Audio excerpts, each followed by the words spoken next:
अब प्रश्न यह है, यदि स्त्रियों को यज्ञ का अधिकार नहीं है तो स्त्रियों का कल्याण कैसे होगा? चतुर्थ वर्ण में यदि यज्ञ आहुति का अधिकार नहीं है तो फिर चतुर्थ वर्ण का कल्याण कैसे होगा? तो शास्त्र कहता है, बहुत ध्यान से सुनेगा।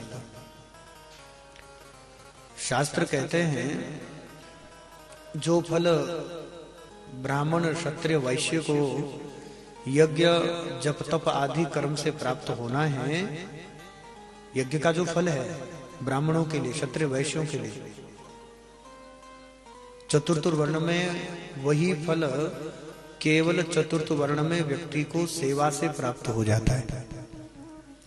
तो ब्राह्मण क्षत्रिय वैश्य तो यज्ञ आदि जब तप दान आदि कर्म करके जो पुण्य कमा लेते हैं, चतुर्थ वर्ण में वो फल केवल सेवा से प्राप्त हो जाता है। यज्ञ का फल भी प्राप्त हो जाएगा, जब तप का भी फल सेवा मात्र से प्राप्त होता है।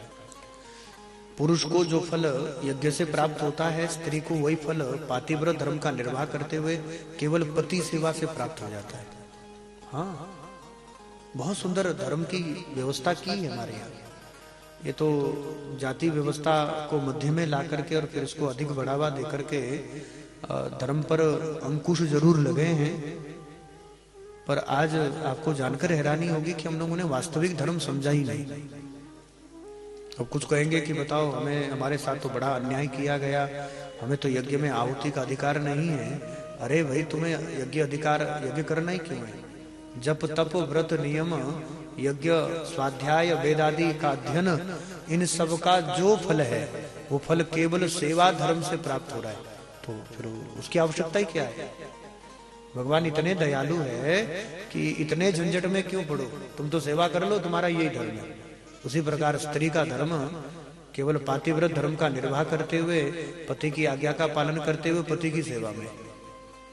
तो पुरुष को जो फल यज्ञ जप तप व्रत तीर्थ से मिलता है, वो फल स्त्री को केवल पति सेवा से पातिव्रत धर्म के निर्वाह से प्राप्त हो जाता है।